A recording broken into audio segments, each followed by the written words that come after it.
আমি জানতে চাচ্ছি যে ৫ নং বুরুদে ইউনিয়নের আপনি চেয়ারম্যান হিসেবে কতদিন হলো দায়িত্ব পালন করে যাচ্ছেন? জি, আমি আজকে ১৭ মাস আপনি যাবৎ আমি এখানে দায়িত্ব পালন করছি। প্যানেল চেয়ারম্যান হিসেবে। প্যানেল চেয়ারম্যান হিসাবে। আচ্ছা। আপনি যখন এই দায়িত্ব পালন করছেন, এই যে জনসাধারণের সাথে আপনি কাজ করে যাচ্ছেন, আপনার অনুভূতিটা কেমন লাগে? না, আলহামদুলিল্লাহ খুব ভালো। জনগণের সাথে সেবা করা। চেয়ারম্যান মেম্বার তো হলো জনগণের সেবা করার জন্য।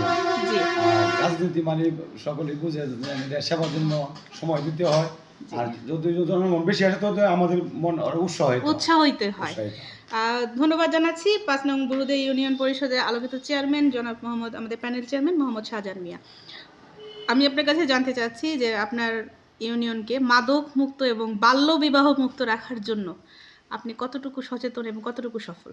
মাদক এবং বাল্যবিবাহ, মাদক বলতে দেখা গেছে ৫ নং বুরুদ ইউনিয়নের মধ্যে আমার সদস্য আছে ৯ জন হইল মেম্বার, ইউপি মেম্বার এবং ৩ জন হইল ভাইস চেয়ারম্যান। আমরা সকলকে ওদেরকে সতর্কভাবে বলা হয়েছে যে ৫ নং বুরুদ ইউনিয়নের মধ্যে যদি কোনো মাদক বা এই ধরনের কোনো বিষয় কোনো কিছু হয় তাৎক্ষণিক যাতে আমাকে জানানো হয়। আমি তাৎক্ষণিক পাকুন্দিয়া থানার কর্মকর্তা আরিফুল স্যারকে আমি ওনাকে আমি সাথে সাথে আমি লক করি। জি, ধন্যবাদ জানাচ্ছি। আমরা জানি যে পাকুন্দিয়া থানার আমাদের ওসি স্যার আছেন, আমাদের আরিফুর রহমান স্যার আছেন। উনি খুবই তৎপর এবং খুবই কর্মঠ এবং এই ব্যাপারে চোখ কান খোলা রাখছেন এবং সবাইকে উনি আহ্বান জানিয়েছেন যে ওনাদের একার পক্ষে সম্ভব নয়, জনগণেরও যাতে সহযোগিতা থাকে। অবশ্যই। ধন্যবাদ।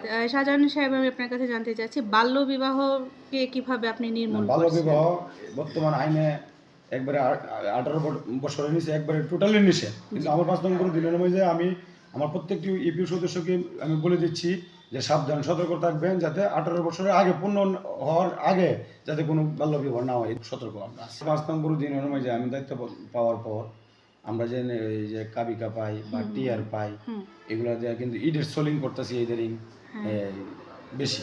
সোলিং করলে দেখা গেছে যদি এখানে একটা ইট বসানো হয় তাহলে বৃষ্টি বাদল আসলেও যাতে জনগণের কোনো দুর্ভোগ না হয়।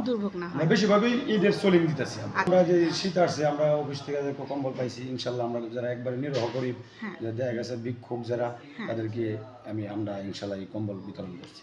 এই স্বৈরাচার শেখ হাসিনা যাওয়ার পরে বাংলাদেশে ৭০ বছর ধরে কিন্তু মানুষের ভোট দিতে পারে নাই। মানুষের কিন্তু ভিতরে কিন্তু একটা জিদ একটা রাগ ছিল।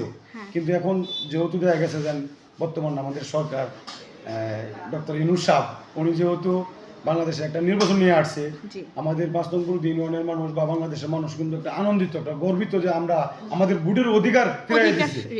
আমরা ইনশাল্লাহ আমরা এই ১২ তারিখ ফেব্রুয়ারি ১২ তারিখ আমরা কেন্দ্র গিয়ে আমরা ভোট দিব ইনশাল্লাহ। এবং এটা নিরাপত্তার জন্য দেখা গেছে ৫ তারিখে যাওয়ার পরে আমি যেমন দেখি আমার ৫ নং বুরুদ ইউনিয়নের মাঝে এই পর্যন্ত কোনো উচ্ছৃঙ্খলা হয় নাই। খুব শান্তশিষ্ট মানুষ আমাদের ৫ নং বুরুদ ইউনিয়নের জনগণ এবং আমার বিশ্বাস ইনশাল্লাহ ফেব্রুয়ারি ১২ তারিখ কেন্দ্র গিয়ে প্রতি লোক পাবলিকে ভোট দিবে কিন্তু কোনো জায়জামালা হবে না ইনশাল্লাহ। আমার আসলে আগেই স্বপ্ন ছিল যে আমি ইউপি মেম্বার হব। ফার্স্টে এক পিরিয়ড মেম্বার হয়েছি, পরের পিরিয়ডে কিন্তু আমি সিলেকশনে মেম্বার হয়েছি। সিলেকশনের মেম্বার হওয়ার পরে এখন এই স্বৈরাচার শেখ হাসিনা যাওয়ার পরে আমি কিন্তু প্যানেলে ছিলাম। এখন কিন্তু আমি চেয়ারম্যান ভারপ্রাপ্ত চেয়ারম্যান হিসাবে দায়িত্ব পেয়েছি। আলহামদুলিল্লাহ জনগণ আমাকে সাড়া দিচ্ছে এবং আমিও জনগণের পাশে সবসময় সুখে দুঃখে আমি জনগণের থাকতে চাই। কিন্তু আশাবাদী যদি তারা সামনে আমাকে আগে আরও রাখতে চায় ইনশাল্লাহ আমি আশাবাদী। আমি জনগণের চেয়ারম্যান হিসাবে না, একজন এই কাজের লোক হিসাবে জনগণের পাশে আমি থাকতে চাই ইনশাল্লাহ সুখে দুঃখে।